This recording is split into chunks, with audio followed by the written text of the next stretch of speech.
Breaking news చూస్తున్నాం. ఇకపై US కి అన్ని దారులు మూసుకుపోయాయి.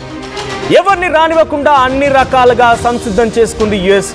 అమెరికాకి ఎవరు వెళ్లకుండా అన్ని రకాలుగా భద్రతా ఏర్పాటు చేసుకొని కంప్లీట్ గా ఇక ఎవరు తమ దేశంలోకి విదేశీయులు రాకుండా గేట్ క్లోజ్ చేసింది. మీరు వింటుంది నిజమే. నిజంగా జరిగిందా అంటే ఎస్, మీరు వింటుంది నిజమే. H1B వీసాలు ఎవరైతే ఉద్యోగ రూపేణా అమెరికాకి వెళ్ళాలనుకుంటారో వారందరికీ కూడా ఇకపై బిగ్ షాక్ అని చెప్పాలి. ఇండియన్స్ అందరికీ ట్రంప్ బిగ్ షాక్ ఇచ్చారు. H1B వీసాలపై ట్రంప్ సర్కార్ కీలక నిర్ణయం తీసుకుంది. H1B వీసాల రద్దు చేయనున్నారు అమెరికా. H1B వీసాలు రద్దు చేసేందుకు త్వరలోనే ఒక బిల్లు ప్రవేశపెట్టబోతున్నారు. H1B వీసాలని తొలగించాలని చెప్పి ఒక సెనేటర్ మార్జోరీ టేలర్ గ్రినే అనేటువంటి ఒక సెనేటర్, రిపబ్లికన్ సెనేటర్ ఇప్పుడు ఈ యొక్క ట్వీట్ చేశారు. ఒక బిల్ని ప్రవేశపెట్టాలి. ఇకపై H1B వీసాలకు సంబంధించి ఎవరు కూడా ఇక్కడ రాకుండా H1B వీసాలని కంప్లీట్ తొలగించాలని రకంగా తన ఒక బిల్ ఇంట్రడ్యూస్ చేయాలనేది తన డిమాండ్గా ఒక ట్వీట్ చేశారు. విదేశీ ఉద్యోగుల స్థానంలో అమెరికన్లను భర్తీ చేయాలని ప్లాన్ చేశారు. H1B వీసా రద్దుతో ఇండియన్స్కి ఇప్పుడు ఒక భారీ నష్టం వాటిల్లబోతోంది. సో మనం ఒకసారి ట్వీట్ కూడా చూద్దాం. సో ఆ ట్వీట్లో మార్జోరీ టేలర్ గ్రినే అనేటువంటి ఆ సదరు రిపబ్లికన్ సెనేటర్ చేసిన ఆ ట్వీట్లో they should be a ban on H1B visa అనేటువంటి ఒక మాట కనిపిస్తోంది. సో ఒకసారి H1B వీసా సంబంధించినటువంటి ఎంతమంది ఇండియన్స్ తీసుకుంటున్నారో చూస్తే కనుక ఆ సంఖ్య కొన్ని లక్షలు ఉండే అవకాశం ఉంది. ఆ సంఖ్య సో ప్రస్తుతానికి 70% అక్కడ అమెరికాలో లబ్ధి పొందుతున్నటువంటి H1B వీసాల్లో 70% కూడా భారతీయులే. ఇది నేను చెప్పిన మాట కదా, గతంలో ట్రంపే చెప్పుకొచ్చిన మాట. ట్రంపే చెప్పాడు H1B వీసాల ద్వారా అక్కడ అమెరికాలో ఉద్యోగాలు చేస్తున్నటువంటి విదేశీయుల సంఖ్యలో 70% మంది మన భారతీయులేనంట. దాంట్లో ఎక్కువ మంది ఐటీ ఎంప్లాయీస్ ఉన్నారు, తర్వాత ఫార్మస్యూటికల్ ఎంప్లాయీస్ ఉన్నారు. వీళ్ళంతా కూడా ఎక్కువగా అక్కడ పనిచేస్తున్నవారు. సో వారందరికీ కూడా కొన్ని నిబంధనల తర్వాత, కొన్ని టెస్ట్లు పాస్ అయిన తర్వాత వాళ్ళ క్రెడిబిలిటీని, వాళ్ళకున్న టాలెంట్స్ని, వాళ్ళకున్నటువంటి పూర్తి నాలెడ్జ్ మొత్తాన్ని కూడా అక్కడ యూజ్ చేయడం కోసమే అమెరికా సంస్థలు తీసుకెళ్తూ ఉంటాయి. అటువంటిది ఇప్పుడు మళ్ళీ కంప్లీట్గా H1B వీసాలను బ్యాన్ చేయడం మూలంగా ఏమవుతుంది? సో ఎక్కడి వాళ్ళు అక్కడ కేవలం ఇండియా పైనే కాదు, ఈ ప్రభావం అన్ని దేశాలపై పడుతుంది. సో ఒకసారి ట్వీట్ చూద్దాం. I'm introducing a bill to ban H1B visas in all sectors with a phase out in medical while we build up American doctors. So ఇప్పటివరకు అయితే అక్కడ ఓన్లీ సైన్స్ రంగంలో మాత్రమే తను ఏం చెప్పుకొచ్చారు ఇక్కడ అంటే మెడికల్ రంగంలో మాత్రమే తను ఈ H1B వీసాని బ్యాన్ చేయాలన్నట్టుగా ఇందులో కోట్ చేశారు. While we build up American doctors. So మనం అమెరికా డాక్టర్లని ఇక్కడ కొంత బయటికి తీసుకోవాలి, అమెరికా డాక్టర్ సంఖ్య పెంచాలి అనుకున్న సమయంలో ఎందుకు మనకు బయట నుంచి వచ్చేటువంటి H1B వీసాదారులు, సో వాళ్ళపైన మెడికల్ రంగంలో H1B వీసాని బ్యాన్ చేయండి అని చెప్పి తను ఒక బిల్ ఇంట్రడ్యూస్ చేయబోతున్నాను. I'm introducing A bill to ban H1B visas in all sectors with a phase out in medical while we build up American doctors. ఇక్కడ లెఫ్ట్ సైడ్ లో ట్రంప్ పక్కనే కనబడుతున్నటువంటి ఆవిడే Republican senator Marjorie Taylor Greene. So ending H1B visas will also help the housing market. H1B వీసాలని నిలిపివేయడం కారణంగా కేవలం medical రంగమే కాదు, హౌసింగ్ రంగం కూడా కొంత లాభపడుతుంది. ఎండింగ్ H1B visas mean more jobs available for Americans and more homes available for Americans. So దీని ద్వారా H1B వీసా హౌసింగ్ డిపార్ట్మెంట్లో కూడా దాన్ని ఇంప్లిమెంట్ చేసి దాన్ని పూర్తిగా కొలాప్స్ చేయడం మూలంగా సో అటు అమెరికన్స్కి ఎక్కువగా జాబ్స్ దొరుకుతాయి. ఆ తర్వాత అమెరికన్స్కి ఎక్కువగా మోర్ హోమ్స్ అవైలబుల్ ఫర్ అమెరికన్స్కి ఎక్కువగా ఇండ్లు కూడా దొరుకుతాయి. సో ఆ తర్వాత but we also have to stop corporations like BlackRock and other asset managers from buying up houses. So ఇతరత్ర కొన్ని సంస్థల పేరు కూడా పెట్టుకొచ్చింది అక్కడ. బ్లాక్ రాక్ అనేటువంటి కార్పొరేషన్, బ్లాక్ రాక్ అండ్ ఇతరత్ర సంబంధించినటువంటి దానిపైన కూడా మనం అది ఎత్తివేయాలి. దాంతో కొంత ఇండ్లు కొనేటువంటి వారి సంఖ్య కూడా తగ్గిపోతుందని చెప్పి దాంట్లో మెన్షన్ చేశారు. ఇక where Americans have good paying jobs they will be able to buy homes and as long as they don't have to compete with illegally imported labor on visas and rich powerful assets management companies. So మొత్తంగా ఈ ట్వీట్లో అర్థమయ్యే అంశం ఏంటంటే చాలా మంది విదేశీయులు H1B వీసాలు తీసుకొని అమెరికాకు వచ్చి ఉద్యోగాలు చేస్తున్నారు, ఇక్కడ బాగా సంపాదిస్తున్నారు. ఇక్కడ ముందుగా ఈ బ్యాన్ అనేది మెడికల్ డిపార్ట్మెంట్లో మెడికల్ రంగంపై వేయాలి, అప్పుడే మన వాళ్ళు డాక్టర్లుగా ఎదుగుతారు. ఆ తర్వాత తను మెన్షన్ చేసిన ఇంకో అంశం ఏంటంటే హౌసింగ్ డిపార్ట్మెంట్ పైన, హౌసింగ్ మార్కెట్ పైన కూడా వేయాలి. ఎందుకనంటే ఇక్కడ ఎక్కువగా డబ్బులు సంపాదించి ఇక్కడ నివాసాలు ఉంటూ ఇక్కడే ఇల్లు నిర్మిస్తూ ఇక్కడ అన్ని జరుగుతూ ఉన్నాయి కాబట్టి వాటిపై కూడా కొంత దృష్టి సారించాలి. ఆ తర్వాత చివరి లైన్లో మీరు చూడండి, అప్పుడే ఇక్కడ మన వాళ్ళు ఇండ్లు కొనుక్కోగలుగుతారు. మన వాళ్ళు ఇల్లీగల్గా వచ్చిన వారితో కాంపిటీషన్ ఇవ్వకుండా మన వాళ్ళే విజయం సాధిస్తారు, వాళ్ళే కొంత ధనికులు అవుతారు, వాళ్ళే ఒక స్థాయికి వస్తారు.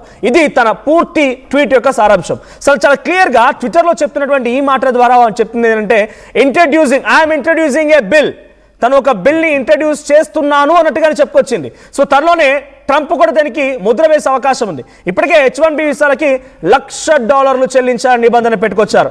ఆ తర్వాత అన్ని చెక్ చేస్తారు, తర్వాత రకరకాల టెస్టులు ఉంటాయి, రకరకాలుగా కొంత వాళ్ళని ఎవరిని కూడా అనుమతించకుండా ఉండేటువంటి కఠినమైన నిబంధనలు అమలు చేయడమే కాకుండా స్థానికంగా అమెరికా ఉన్నటువంటి కంపెనీస్కి కూడా ఒక హుకుం జారీ చేశారు. మీరెవరైనా H1B వీసాలను తీసుకోవాలనే ఆలోచనలో ఉంటే నేను వారిపై అధిక మొత్తంలో సుంకాలు విధిస్తాను. సో ఎవరైతే మీరు వేరే దేశాల నుంచి తీసుకొచ్చి వాళ్ళందరినీ ఇక్కడ డిప్లాయ్ చేసి ఇక్కడ ఉద్యోగస్తులను చేసి ఇక్కడ వ్యాపారస్తులను చేసి ఇక్కడ వాళ్ళు ధనికులను చేస్తే మన వాళ్ళు మోసపోతున్నారు, మన వాళ్ళు అన్ఎంప్లాయ్మెంట్స్ అవుతున్నారు, చాలామంది కూడా ఇబ్బంది పడుతున్నారు. కాబట్టి ఇలా జరగకుండా ఉండాలంటే మీరు H1B వీసాదారులు మీ దగ్గర డిప్లాయ్ చేసుకోకుండా ఉండండి. మీరు ఇక్కడ టాలెంట్ని ఉపయోగించండి, ఇక్కడ స్కిల్ చేయండి, ఇక్కడ వాళ్ళని నేర్పించండి. ఇవన్నీ చేసిన తర్వాత మీరు ముందుకు వెళ్ళండి. లేదంటే మనకు మీ పైన సివియర్ యాక్షన్ ఉంటుందన్న రకంగా ఒక హుకుం కూడా జారీ చేసే సంఘటన మనకు తెలిసిందే. సో ఇప్పుడు డొనాల్డ్ ట్రంప్ అంత కఠినమైన చర్యలు తీసుకొని అన్ని నిబంధనలు అమలు చేస్తూనే అన్ని H1B వీసాదారులు కూడా ఇబ్బందులు పడుతూ ఇంకా కూడా వచ్చే అవకాశం ఉంది. కాబట్టి పూర్తిగా ఆ గేట్లన్నింటినీ క్లోజ్ చేస్తే ఆ ఒకరు ఇద్దరు కూడా వచ్చే అవకాశం లేదు. సో అందుకే అది క్లోజ్ చేసేయాలన్న ఒక ఆలోచనతోనే ఆయన పార్టీకి సంబంధించిన ఒక సెనేటర్తో ఈ బిల్ ఇంట్రడ్యూస్ చేయించే విధంగా డిమాండ్ తీసుకొచ్చారని చాలా స్పష్టంగా అర్థమవుతోంది. It's a political scenario with in the country, but it effects mostly Indians సంబంధించిన వారిపైన చాలా పెను ప్రభావం పడబోతోంది. మా కొలీగ్ కళ్యాణ్ ఉన్నారు సిద్ధంగా. కళ్యాణ్, H1B వీసాకి ఇప్పటికే చాలా రిస్ట్రిక్షన్స్. సో ఎన్ని రిస్ట్రిక్షన్స్ అంటే నిజంగా $1,00,000 పే చేయాలి, ఆ తర్వాత అనేక టెస్టులు క్వాలిఫై అవ్వాలి. అక్కడ అమెరికా సంస్థలు ఏవైతే H1B వీసాల ద్వారా వేరే దేశస్తుని తమ దేశంలోకి పిలుచుకొని ఉద్యోగం ఇవ్వాలన్నా, తన టాలెంట్ ఇక్కడ యూజ్ చేయాలన్నా కూడా చాలా కఠినాత్మకంగా వ్యవహరిస్తున్న ట్రంప్ ఏం చేశారంటే సుంకాలు విధిస్తామని బెదిరింపులకు పాల్పడ్డారు. ఇలా అన్ని నిబంధనలు అయిపోయాయి. ఇక ఈ రిస్ట్రిక్షన్స్ మధ్యలో కూడా ఒకరిద్దరు నిజంగా ఫేస్ చేసి వచ్చే అవకాశం ఉంది. కాబట్టి ఆ ఒకరిద్దరు కూడా కొలాప్స్ చేయడం కోసమైనా ఈ గేట్ వేయడం అనేది కంప్లీట్గా H1B వీసాని క్లోజ్ చేయడం యొక్క ముఖ్య ఉద్దేశం ఎలా ఉండబోతోంది? Right Manoj, basically make America great again అన్న నినాదంతోనే రిపబ్లికన్స్ కానీ ట్రంప్ కానీ గెలిచారు. గెలిచిన తర్వాత మనం ఒక్కసారి చూస్తే కనుక 2024లో దాదాపు 4 లక్షల వీసాస్ H1B వీసాస్ ఇచ్చారు. దీంట్లో ఎక్కువ శాతం అన్ని రెన్యువల్సే, ఇవి ఫస్ట్ టైం అప్లికేషన్స్ ఏం కాదు. సో మొత్తం మీద ఈ 4 లక్షలు అంటే ప్రతి సంవత్సరం దాదాపు 4 లక్షల H1B వీసాస్ వస్తున్నాయి. దీనివల్ల అమెరికన్స్ చాలా మంది వాళ్ళ ఉద్యోగాలను కోల్పోతున్నారు. అసలు అమెరికన్స్ నే ఫస్ట్ ప్రిఫర్ చేయాలి కదా అన్న ఉద్దేశంతో గ్రీన్ అయితే ఈ బిల్ ని తీసుకొస్తాను, ఖచ్చితంగా తీసుకొస్తా. ఈ H1B వీసా అనేది, ఈ బిల్ అనేది ఒక కరప్ట్ బిల్ అంటుంది. అంటే ఇది ఒక క్రైమ్ లాగా కన్సిడర్ చేస్తుంది. అంటే వేరే దేశాల నుంచి టాలెంట్ ని తీసుకోవడం అనేది ఒక క్రైమ్, ఇది ఒక కరప్షన్ అని చెప్పేసి చెప్పుకొచ్చింది మొత్తం మీద. సో ఆయన ఏమంటుందంటే 10,000 వీసాస్ ఏవైతే మెడికల్ ప్రొఫెషనల్స్ కి, డాక్టర్స్ కి, వీళ్ళకి ఇస్తున్నారో అవి మెల్లిమెల్లిగా ఫేజ్ అవుట్ చేస్తాము అని అంటే మెల్లిమెల్లిగా తగ్గించుకుంటూ వెళ్తాం. కానీ H1B వీసా అయితే మొత్తానికి అయితే పూర్తిగా దీన్ని నిర్మూలించే ప్రయత్నమే ఖచ్చితంగా నేను చేస్తానని చెప్తుంది. కానీ ట్రంప్ గతంలో మనం చూస్తే ట్రంప్ స్టేట్మెంట్ ఏముండే అంటే ప్రొఫెషనల్స్ ఎవరైతే ఎక్స్పర్ట్స్ ఉన్నారో వాళ్ళందరూ ఇక్కడికి వచ్చి మా వాళ్ళని ట్రైన్ చేయాలి, ట్రైన్ చేసిన తర్వాత మేము దాని తర్వాత ఈ H1B వీసాస్ కావచ్చు లేకపోతే ప్రొఫెషనల్స్ కి సంబంధించిన వీసాస్ ఇవన్నీ ఆపేస్తామని చెప్పేసి ట్రంప్ చెప్పారు. కానీ ఈమె స్టేట్మెంట్ చాలా డిఫరెంట్ గా ఉంది. ఈమె మొత్తానికే దీనికి ఒక ఫుల్ స్టాప్ పెట్టాలి, ఇది ఒక కరప్ట్ బిల్లు, నేను ఖచ్చితంగా బిల్లుని ఇంట్రొడ్యూస్ చేస్తా అని చెప్తుంది. సో ఒక రకంగా రిపబ్లికన్స్ మాటల్లో అంటే ఇటు ట్రంప్ మాటలు వేరుగా ఉన్నాయి, ఈ గ్రీన్ చేసిన మాటలు వేరుగా ఉన్నాయి. ఒక్కసారి ప్రస్తుతానికైతే ఇది తెలుగు రాష్ట్రాలకి ఎస్పెషల్లీ ఇండియన్స్ కి బిగ్ షాక్ అని చెప్పుకోవాలి. ఎందుకంటే ఎక్కువ శాతం మన తెలుగు రాష్ట్రాల నుంచి కొన్ని లక్షలలో ఇటు అమెరికాకి అలాగే ఇటు లండన్, ఆస్ట్రేలియా ఇలాంటి దేశాలకి వెళ్ళి అక్కడ స్థిరపడాలన్న ఉద్దేశంతో వాళ్ళు మాస్టర్స్ చేయడం కానీ లేకపోతే గ్రాడ్యుయేషన్ కి వెళ్ళడం, బిజినెస్ ప్రోగ్రామ్స్ చేయడం ఇలాంటివన్నీ చేస్తుంటారు. సో ఇది ఒక రకంగా బిగ్ షాక్ అని చెప్పుకోవాలి. ఎస్, ఎగ్జాక్ట్లీ మీరు చెప్పినట్టు గతంలో మనం చూస్తే ట్రంప్ $1,00,000 యాన్యువల్ ఫీని ఆయన ఇంట్రడ్యూస్ చేశాడు. H1B వీసా మీకు కావాలి అనుకుంటే $1,00,000 కట్టాలని చెప్పేసి. సో ఇప్పుడు ఆ $1,00,000 కూడా కాకుండా మొత్తానికే రద్దు చేయాలన్న ఉద్దేశాన్ని అయితే ఇక్కడ టైలర్ గ్రీన్ అయితే ఇంట్రడ్యూస్ చేస్తున్నాడు. చాలా క్లియర్ గా తెలుస్తుంది. MAGA make America great again, MAGA.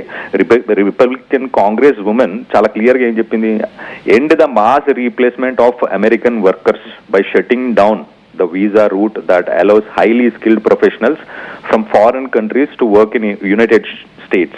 So చాలా క్లియర్గా అంటుంది, ఎండ్ ద మాస్ రీప్లేస్మెంట్. ఎవరైతే లక్షల్లో వస్తున్నారో ఇక్కడ అమెరికన్స్ కి ఉద్యోగాలను రీప్లేస్ చేద్దామని ఫారెన్ స్కిల్డ్ ప్రొఫెషనల్స్ అని కూడా చెప్తుంది.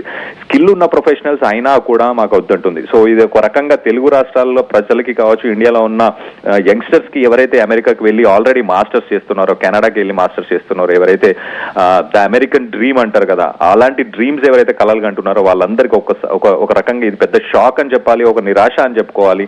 సో దీన్ని H1B వీసాస్ ని ఇవ్వడం, అలాగే గ్రీన్ కార్డ్స్ గురించి కూడా మనం మాట్లాడితే గతంలో ఇప్పుడు ఆల్రెడీ గ్రీన్ కార్డ్స్ ఉన్న వాళ్ళ పిల్లలకి మాత్రం గ్రీన్ కార్డ్ మేము ఇవ్వమని చెప్పేసి కొత్త రూల్ని కూడా తీసుకొచ్చారు గతంలో.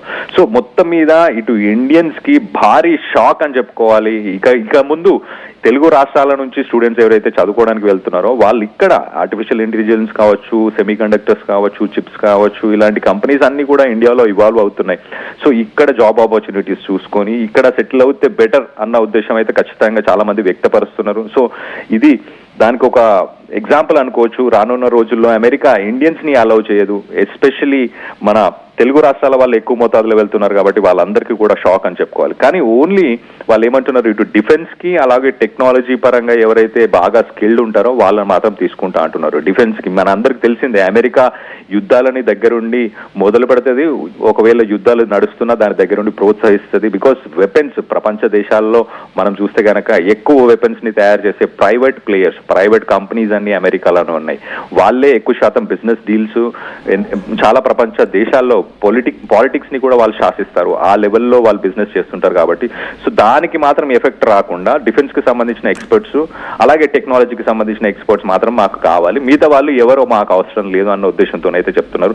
సో ఒక రకంగా రానున్న రోజుల్లో H1Bకి ఫుల్ స్టాప్ పెట్టినా ఆశ్చర్యపోవాల్సిన అవసరం లేదు. ఈమె బిల్ తీసుకొచ్చి ఖచ్చితంగా ఇంట్రొడ్యూస్ చేసి ఒక బిల్ పాస్ అయితే, ఒకవేళ ఇటు డెమోక్రాట్స్ కూడా అలాగే ఇటు రిపబ్లికన్స్ వీళ్ళందరూ కలిసి ఒకవేళ బిల్ పాస్ చేస్తే ఇంకా అమెరికా డ్రీమ్ అనేది చనిపోయినట్టు ఒక రకంగా.